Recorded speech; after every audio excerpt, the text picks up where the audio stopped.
Severe thunderstorm warning.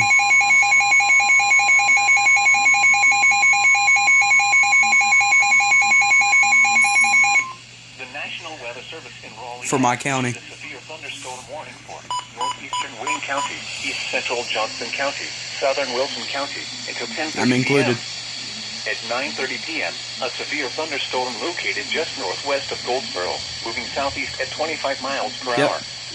Hazard, 60 miles per hour wind gusts and quarter-size hail. Source, radar indicated. Impact, hail damage to vehicles is expected. Expect wind damage to roofs, siding, and trees. Locations impacted include Goldsboro, Fremont, Walnut Creek, Micro, Selma, Pine Level, Kenley, Princeton, Lucama, and Stantonsburg. Prepare immediately for large hail and damaging winds.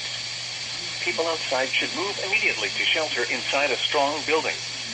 Stay away from windows. Repeating, a severe thunderstorm warning has been issued until 10:30 p.m. for the following counties in North Carolina: Johnston, Wayne, and Wilson.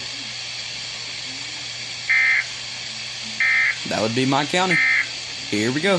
This is NOAA Weather Radio. All hazards.